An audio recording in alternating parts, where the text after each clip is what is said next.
हरे कृष्णा। आज हम 7वें अध्याय का 19वां श्लोक पढ़ेंगे। 7.19। बहुनाम जन्म नामन्ते ज्ञानवान माम प्रपद्यते वासुदेव सर्वमिति स महात्मा सुदुर्लभ। श्री भगवान कह रहे हैं कि अनेक जन्म जन्मांतर के बाद जिसे सचमुच ज्ञान होता है वह मुझको समस्त कारणों का कारण जानकर मेरी शरण में आता है। ऐसा महात्मा अत्यंत दुर्लभ होता है।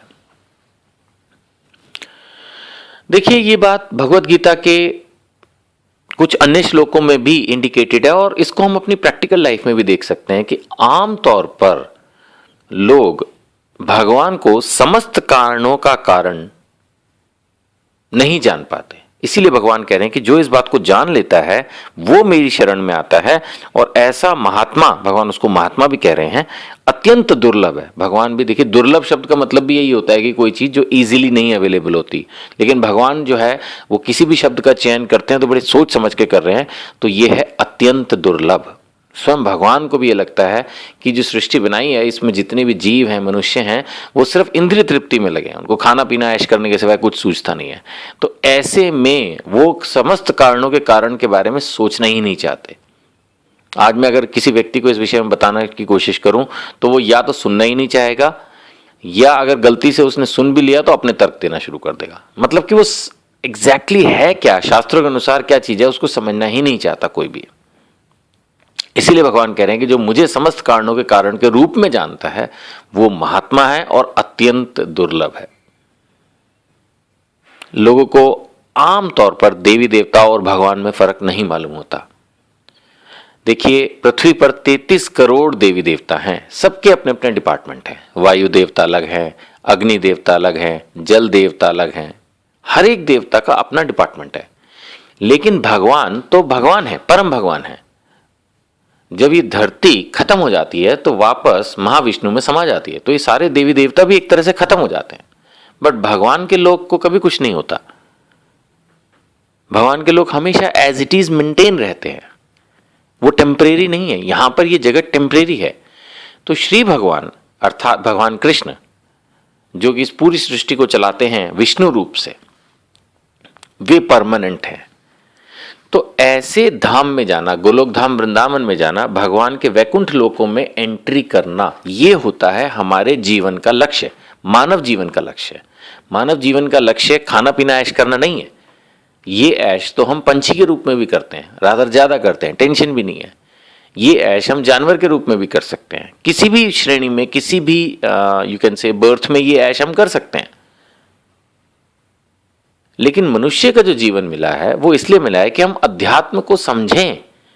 खाने पीने और अपनी बीवी बच्चों की देखभाल तो करनी ही है, बट उसके साथ साथ हम इस बात को समझें कि मानव जीवन क्यों मिला, भगवान कौन है, हम कौन है, आखिर ये धरती किसने बनाई। ये पूरा जो जगत है, धरती तो सिर्फ एक छोटा सा प्लैनेट है, अब तो ये तो साइंस ने ही बता दिया।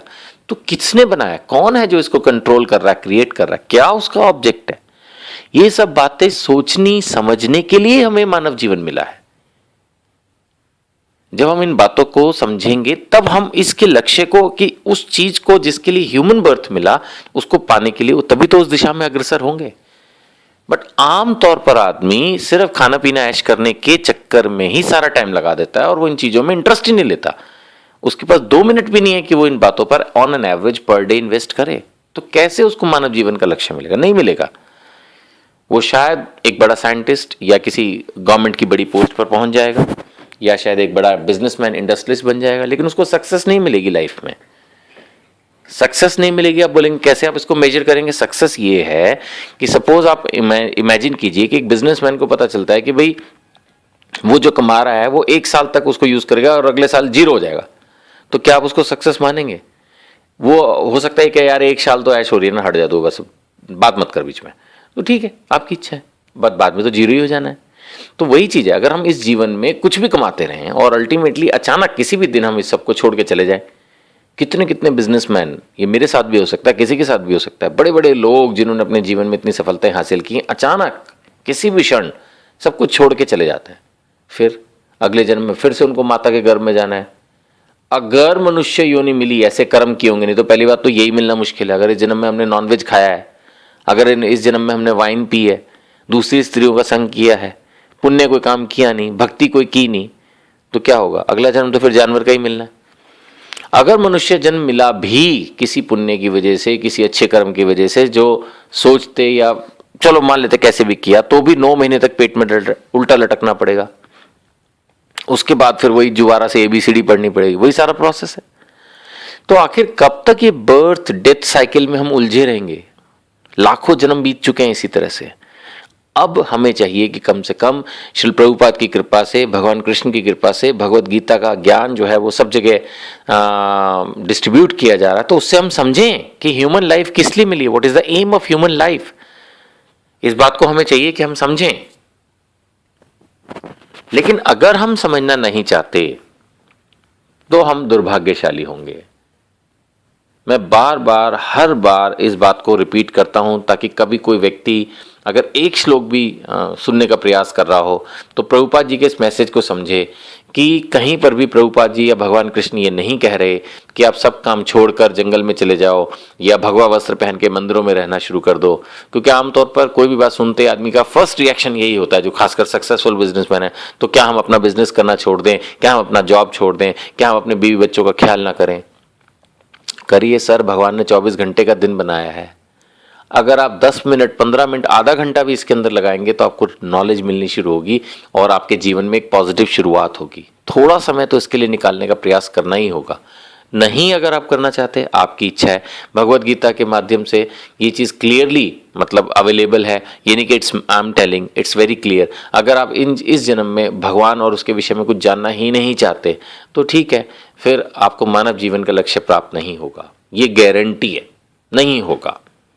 क्योंकि जो बच्चा किताबों को नहीं पढ़ेगा वो पास नहीं होगा। टीचर इस बात को अगर बोलता है तो कई बार बच्चे को बुरा लगता है, लेकिन क्या कह सकते हैं। माँ बाप जब बच्चे को बोलते हैं कि तुम अगर ठीक से काम नहीं करोगे तो कल को तुम्हें मतलब लो कैटेगरी की नौकरी करनी पड़ेगी, ये करनी पड़ेगी, वो करनी पड़ेगी, तो बच्चा हो सकता है कि अपनी हवाओं में सोचता हो कि भाई ऐसे तो हो जाएगा। लेकिन आमतौर पर ऐसा नहीं होता है कि जो बच्चे नालायक होते हैं फिर वो जाकर जीवन में ज़्यादा सक्सेसफुल नहीं बनते। आमतौर पर यही होता है।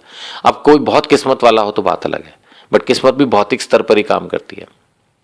अध्यात्म में तो जब आप भगवान की भक्ति करेंगे, सेवा करेंगे, हाँ किस्मत ये अच्छी हो कि आप किसी अच्छे पुण्य भक्त से टकर जाएं, किसी शुद्ध भक्त से आप टकर जाएं, या भगवान आप पे कृपा करके उसको आपके पास भेज दें और फिर आप अपने लाइफ की किसी भी स्टेज में, चाहे आखिरी क्षण में भी भक्ति करें, ये बात तो है, तो आपको वही सफलता मिल जाएगी। लेकिन अगर वो मिला ही नहीं, कुछ हुआ ही नहीं, तो ये बात पक्की है कि आपका जीवन असफल होगा।